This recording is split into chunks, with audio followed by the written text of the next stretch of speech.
When 17-year-old Thomas McKenna received the rustic to his grandfather's property in the Colorado Territory, he never imagined that a $1 inheritance would change his life forever. What he discovered inside that whether Beaten Shah could challenge everything he thought he knew about family fortune, and the mysterious woman who had been waiting 30 years for his arrival. Thomas McKenna had never owned anything worth more than the clothes on his back until the day Sheriff Williams rode up to the mining camp with news that would alter the course of his young life. The year was again 72, and the Colorado Territory was still wild enough that men disappeared without explanation and fortunes vanished as quickly as morning frost. Thomas was scraping by as a laborer at the Silverton mine, his closed hands and some veteran face telling the story of someone who had grown up fast and hard in a world that showed little mercy to orphans. The sheriff dismounted his horse with the careful movements of a man who had delivered both good news and bad news enough times to know that neither was ever quite what it seemed. He pulled a folded document from his vest pocket, the official seal of the territorial government catching the harsh afternoon light. Thomas wiped the rock dust from his hands before accepting the papers, his heart hammering against his ribs as he struggled to make sense of the formal language that declared him the sole heir to property belonging to one Ezekiel McKenna. Deceased, his grandfather. A man Thomas had hardly mentioned only in whispered conversations between his parents before consumption took them both when he was barely 12 years old.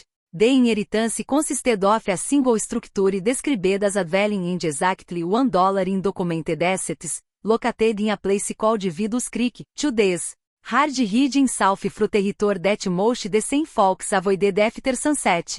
Thomas stared at the document until the words began to blur, unable to comprehend how a grandfather he had never met could leave him anything at all. The sheriff explained that territorial law required him to claim the inheritance within 30 days or forfeit any rights to the property, with nothing but his weekly wages and a growing sense that his life at the mine was leading a very but an early grave. Thomas made the decision that would set everything in motion. He quit his job the following morning, ignoring the warnings from fellow miners about the dangers of traveling alone through Apache territory and the ghost towns that dotted the landscape like forgotten prayers. Thomas purchased supplies with his last earnings, including a serviceable horse and a Winchester rifle that the gun shop owner swore had belonged to a cavalry officer. The weight of the weapon across his saddle felt both reassuring and ominous as he rode south toward his mysterious inheritance. The journey to Vidus Creek took Thomas through landscape that seemed painted by artists with a preference for harsh beauty and unforgiving terrain. Red rock formations jutted from the earth like ancient monuments, while twisted juniper trees clung to cliff faces with desperate determination. On his second day of travel, Thomas encountered a traveling merchant who warned him about the strange reputation of Vidus Creek, claiming that folks who went there had a tendency to either strike it rich or disappear entirely, with precious little middle ground between those two facts. The merchant's final words echoed in Thomas' mind as he approached the settlement at sunset, that Tom's got more secrets buried the bodies in the cemetery, boy. And some of those secrets got Tate. Little did Thomas know that the greatest secret of all was sitting in a rocking chair on his grandfather's porch, waiting with the patience of someone who had been counting the days for 3 decades. Vidus Creek revealed itself gradually as Thomas guided his horse down the winding trail that served as the town's main approach. What had once been a thriving mining community now resembled a collection of broken dreams held together by veteran wood and stubborn hope. Perhaps 2 dozen buildings remaining in various stages of decay, with only half-showing signs of current habitation. The silence was profound, broken only by the cracking of loose shutters and the distant call of a hawk circling overhead. Thomas consulted the hand-drawn map that Sheriff Williams had provided, tracing his finger along the route that would lead him to his grandfather's property. The dwelling sat at the eastern edge of town, where the last cluster of buildings gave way to open wilderness. As his horse picked its way carefully along the rutted path, Thomas began to make out the silhouette of a small structure against the darkening sky. It speak ruf and nahu chimney creating a stark outline that some managed to look both welcoming and forbidding. What struck Thomas immediately was the presence of light flickering in the windows and smoke rising steadily from the chimney. Someone was living in his inherited shack, someone who had apparently made themselves kitty at home in what was legally his property. Thomas dismounted 50 yards from the building, his hand instinctively moving to rest on the grip of his rifle as he considered his options. Confronting an unknown occupant in filing light was never wise, but camping in the open with winter approaching seemed equally foolish. As Thomas sought debating his next move, the front door of the shack opened with a prolonged crack that seemed to carry across the entire valley. A figure emerged onto the narrow porch, moving with the careful steps of someone advanced in years. Even in the gathering darkness, Thomas could discern that the person was a woman. Her grey hair pulled back severely and her clothing suggesting someone who valued practicality over fashion. She sat perfectly still for several long moments, as if she had been expecting his arrival. When she finally spoke, her voice carried clearly across the distance between them, strong despite her apparent age. She called out a greeting that chilled Thomas to his core, addressing him by name and welcoming him home to a place he had never been. To meet a woman whose existence he had never suspected. Martha Sinclair introduced herself as the current resident of what she acknowledged was rightfully his property. But she made no move to gather her belongings or indicate any intention of departing. Instead, Martha invited Thomas to join her for supper, claiming that she had been preparing for his arrival for Kit some time. The casual certainty in her voice suggested either supreme confidence or complete madness, leaving Thomas to wonder which possibility concerned him more. As he approached the shack with his horse trailing behind, Thomas noticed details that seemed inconsistent with the building's humble appearance. The wooden steps showed recent repair work, the windows were clean and properly fitted, and the small garden beside the structure displayed the kind of careful tending that spoke of years of patient cultivation. Martha Sinclair appeared to be somewhere in her 60s. With the kind of veteran elegance that some frontier women developed after decades of making the best of difficult circumstances. Her eyes held intelligence that seemed to catalogue every detail of Thomas' appearance while revealing nothing of her own thoughts. She gestured toward the lintel structure behind the main building where Thomas could stable his horse, demonstrating a familiarity with the property that went far beyond temporary residence.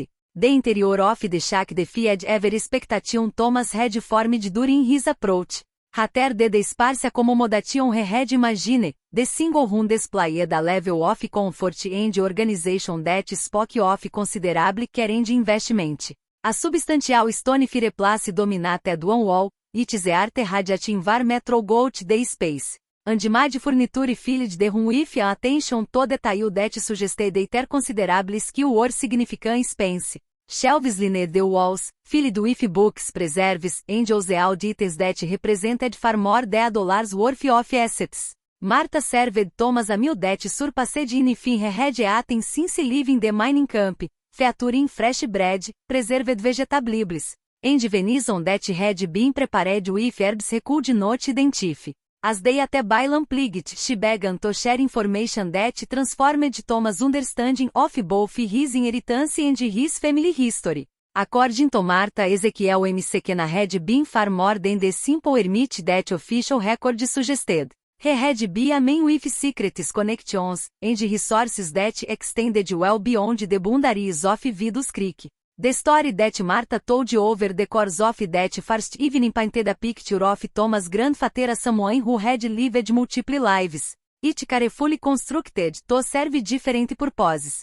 Ezekiel had arrived in Vidus Creek during the early days of the gold rush, but unlike most prospectors, he had never shown much interest in mining. Instead, he had established himself as a sort of informal banker and information broker, providing services to men who needed discretion more than they needed conventional financial institutions. Martha revealed that she had known Ezekiel for over 30 years, having arrived in Vidus Creek as a young widow with few resources and fewer options. Ezekiel had provided her with work, later with friendship, and eventually with something approaching family. When his health began to fail, he had made arrangements to ensure that Martha could continue living in the shack until Thomas claimed his inheritance. At which point she would reveal certain information that Ezekiel had deemed too dangerous to put in writing. As Martha spoke, Thomas began to understand that his grandfather's true legacy was not the modest dwelling or the symbolic dollar, but rather a network of relationships and hidden resources that had been carefully maintained for decades. Ezekiel had served as a connection point for various individuals and groups who operated outside the boundaries of conventional society, including cattle roosters, displaced Confederate soldiers, and entrepreneurs whose business ventures existed in legal gray areas. The revelation that disturbed Thomas most was Martha's claim that his parents, the Ates, had not been the result of natural causes, as he had always believed. According to information that Ezekiel had gathered over the years, Thomas' father had discovered something about his own father's activities that certain parties found threatening. The consumption that killed both parents within weeks of each other had been preceded by visits from strangers asking questions about Ezekiel's whereabouts and business dealings. Martha explained that Ezekiel had spent years trying to determine who had been responsible for his son's death. Accumulating evidence and building a case that he hoped Thomas would one day be old enough and strong enough to pursue. The inheritance was not simply property and a dollar, but rather a commission to seek justice for crimes that had gone unpunished for too long. The shack contained hidden compartments filled with documents, maps, and other materials that detailed Ezekiel's investigation and pointed toward the individuals responsible for destroying Thomas' family. Over the following days, Martha guided Thomas through the complex legacy that his grandfather had left behind. Hidden beneath loose floorboards were detailed records of financial transactions that revealed corruption involving territorial officials, military contractors, and prominent business leaders. A false wall concealed weapons and ammunition that suggested Ezekiel had been preparing for the possibility of armed conflict. Most disturbing of all, a carefully maintained journal documented threats, intimidation attempts, and other evidence that someone had been watching Ezekiel closely in the months before his death.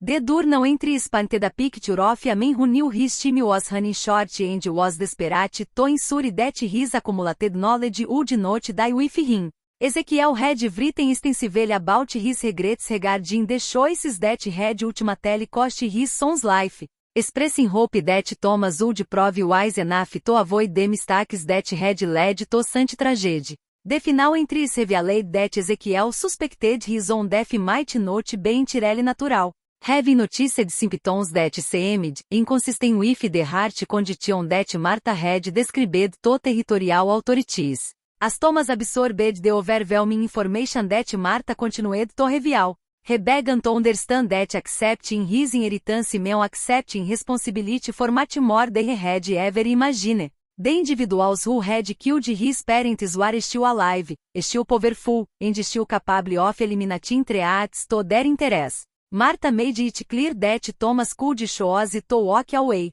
taking nothing more than the knowledge of his family's true history. But she also emphasized that his grandfather had spent decades hoping that someone would finally have the courage to seek justice. The decision that Thomas faced was complicated by his growing realization that Martha Sinclair was far more than the simple frontier woman she appeared to be. Her knowledge of his grandfather's business dealings was too detailed and her familiarity with dangerous individuals too extensive to be explained by casual friendship. As the days passed, Thomas began to suspect that Martha had been Ezekiel's partner in ways that extended far beyond housekeeping and companionship. Her reactions to certain names and locations suggested personal experience with violence and conflict that contradicted her grandmotherly appearance.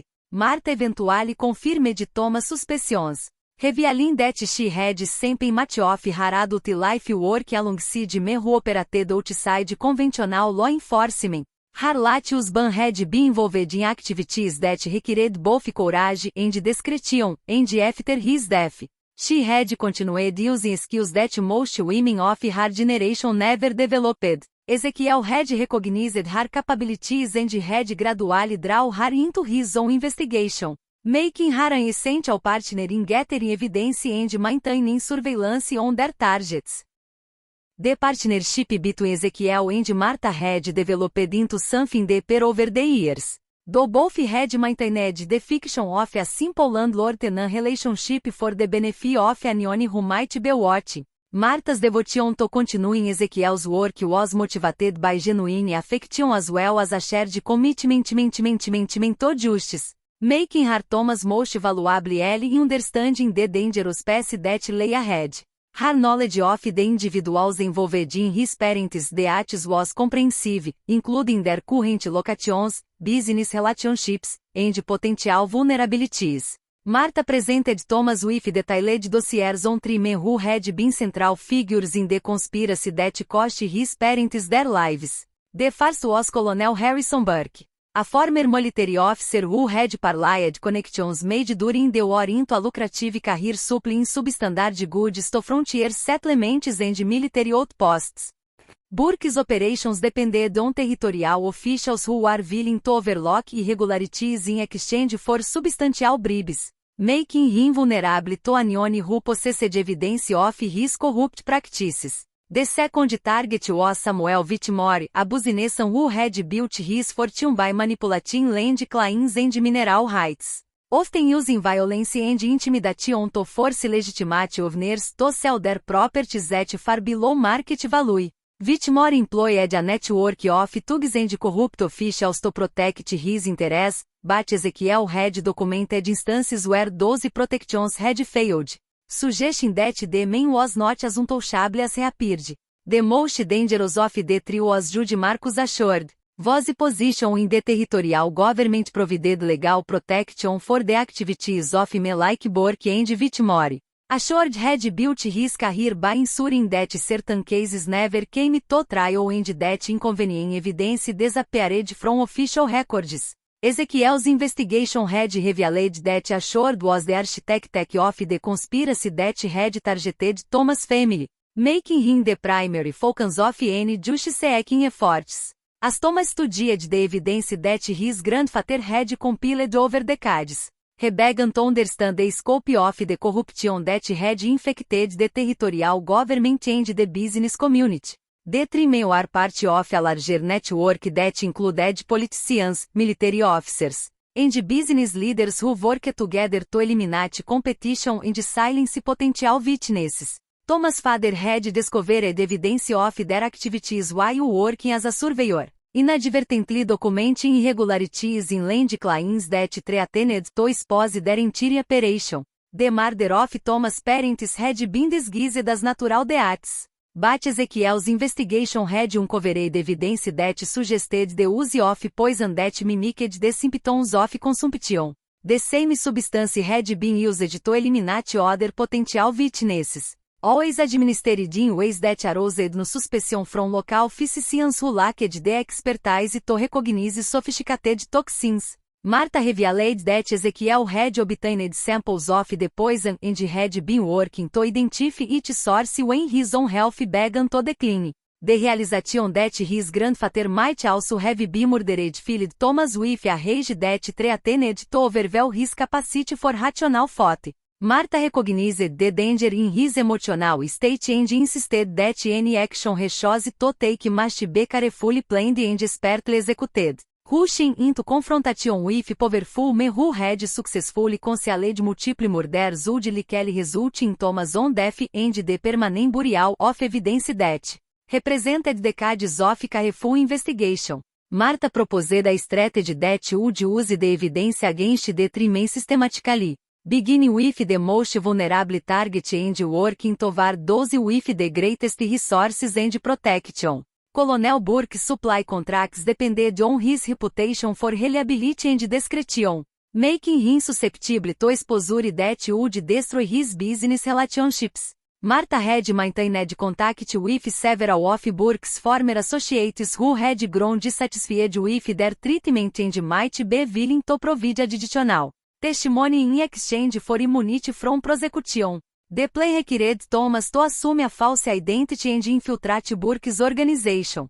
Gathering intelligence while positioning himself to document criminal activities firsthand. Martha had prepared documents that would establish Thomas as a former Confederate soldier seeking employment in Burke's supply operation. A background that would explain his familiarity with military procedures while providing access to sensitive information. The strategy was dangerous but offered the best chance of obtaining evidence that would be sufficient to destroy Burke's operation and potentially implicate his partners.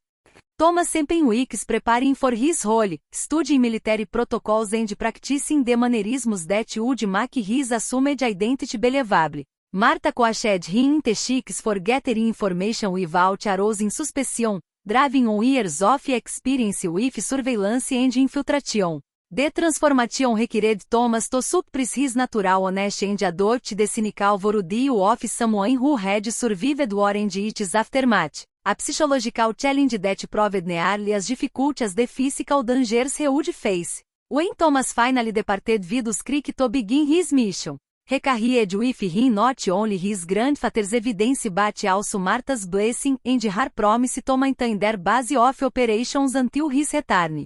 The elderly woman had become the closest coffin to family that Thomas possessed, and her confidence in his abilities provided strength that he would need for the challenges ahead.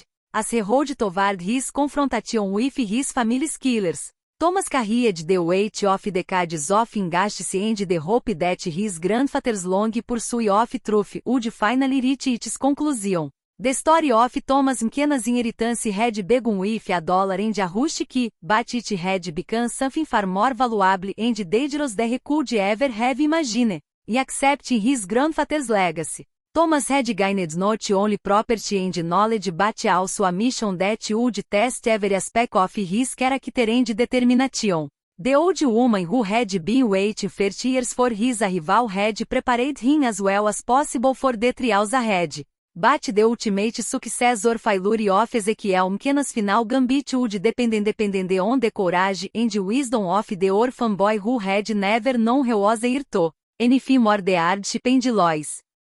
The confrontation with Colonel Burke proved to be everything that Martha had warned Thomas it would be, and more. Working under his assumed identity, Thomas spent 3 weeks documenting the systematic corruption that Burke had perfected over years of military contracts. The evidence gathered had revealed a network of fraud that extended far beyond what even Ezekiel had suspected, involving shipments of soiled food to frontier garrisons, defective weapons sold to territorial militias, and medical supplies that had been diluted to dangerous levels before distribution. Burke's separation depended on a carefully maintained system of bribes and intimidation that reached into every level of territorial administration. Thomas discovered that his infiltration had been successful beyond his hopes when Burke offered him a permanent position overseeing supply routes to remote military outposts. The promotion would have provided access to even more damaging evidence. But Thomas realized that his cover was beginning to deteriorate as Burke's associates subjected him to increasingly detailed questioning about his military background. The crisis came when Thomas overheard Burke discussing plans to eliminate a territorial inspector who had begun asking inconvenient questions about supply quality. The conversation revealed that the same methods used to kill Thomas' parents were being prepared for use against the inspector. A man was the only crime was performing his duties with unusual diligence. Thomas faced the impossible choice between maintaining his cover and preventing another murder. Ultimately deciding that he could not allow an innocent man to die while he gathered evidence. Thomas' warning to the inspector set in motion a chain of events that unfolded with devastating speed. The inspector's sudden departure from the territory alerted Burke to the presence of informant within his organization, triggering a ruthless investigation that threatened to expose Thomas' true identity. Martha's carefully prepared false documents withstood initial scrutiny, but Thomas realized that more thorough investigation would reveal inconsistencies that would cost him his life. The escape from Burke's headquarters required every skill that Martha had taught Thomas about moving through hostile territory without detection. Remanaged to retrieve do evidence rehead gathered while avoiding Burks may, who had received orders to capture the suspected in form alive for interrogation. The chase through the Colorado territory lasted 4 days. With Thomas using his knowledge of the landscape to stay ahead of pursuers who possessed superior numbers and resources. When Thomas finally reached the sanctuary of Vidus Creek, he found Martha preparing for the siege that she had always known would eventually come. The elderly woman had spent the weeks of his absence transforming the modest shack into a fortress capable of withstanding assault by a substantial force. Hidden weapons caches, reinforced walls, and carefully prepared escape routes revealed the extent of Martha's military experience and her commitment to protecting Ezekiel's legacy. The evidence that Thomas had gathered against Colonel Burke proved sufficient to destroy the man's career and reputation. But only if it could reach authorities who are not part of the corruption network. Martha revealed that she had spent years identifying honest officials within the territorial government, cultivating relationships that could be activated when the team came to present their case. The challenge lay in delivering the evidence safely while avoiding the network of corrupt officials who would suppress it to protect their own interests. Martha's solution demonstrated the full scope of her strategic thinking and her understanding of how power operated in frontier society. Rather than attempting to work through official channels that could be compromised, she had arranged to present the evidence simultaneously to 3 different groups: honest territorial officials, federal investigators from Washington, and newspaper reporters whose publications reached audiences beyond the territory. The coordinated revelation would make it impossible for the corruption network to suppress all coverage of their activities. The plan worked with devastating effectiveness. Colonel Burke's arrest led to revelations that implicated Samuel Whitmore and eventually reached Jude Marcus assured himself. The conspiracy that had seemed untouchable began to collapse as former associates sought immunity by providing testimony against their partners. Thomas watched from Vidus Creek as the man who had destroyed his family faced justice that had been delayed for too many years. The final confrontation came when Jude assured, facing inevitable prosecution and imprisonment. Attempted one last desperate gambit to eliminate the evidence against him. Martha had anticipated this possibility, preparing defenses that turned the Jude's attack into the final proof of his guilt. When federal marshals arrived to investigate reports of violence in Vidus Creek, they found assured red killers defeated and the Jude himself confessing hopes of avoiding the gallows that awaited those convicted of multiple murders. As the dust settled on the conspiracy that had haunted his family for decades, Thomas found himself facing a future he had never imagined possible. The territorial government cleansed of its most corrupt elements, offered him compensation for his family's suffering and recognition for his role in exposing the conspiracy. More importantly, the evidence that Ezekiel had gathered led to the recovery of properties and assets that had been stolen through fraudulent land claims, providing Thomas with resources that transformed him from an impoverished orphan into a man of considerable means. Martha Sinclair remained at the shack in Vidus Creek, claiming that her years of waiting had finally found their purpose and that she had no desire to live anywhere else. Thomas honored his grandfather's memory by ensuring that Martha would never want for anything, while also establishing a fund to compensate other victims of the corruption network.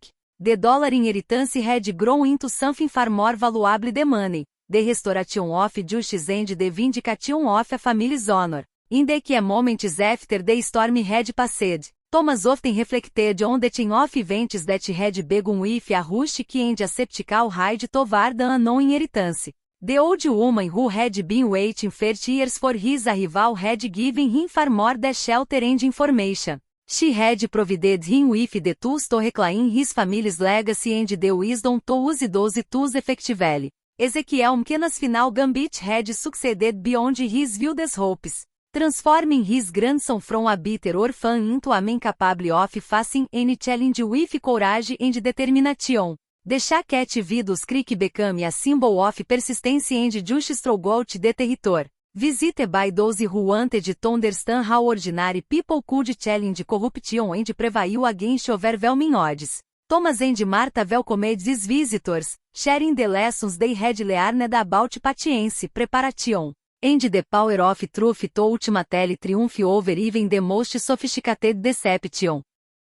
As Thomas sat on the porch where he had first encountered Martha Sinclair, watching the sunset over the valley that had become his true home, he understood that his grandfather's greatest gift had not been property or money, but rather the knowledge that some things were worth fighting for regardless of the cost. The orphan boy who had inherited a shack for $1 had discovered that his true inheritance was the courage to seek justice and the wisdom to recognize that the most valuable legacies are measured not in gold, but in the lives they touch and the wrongs they make right.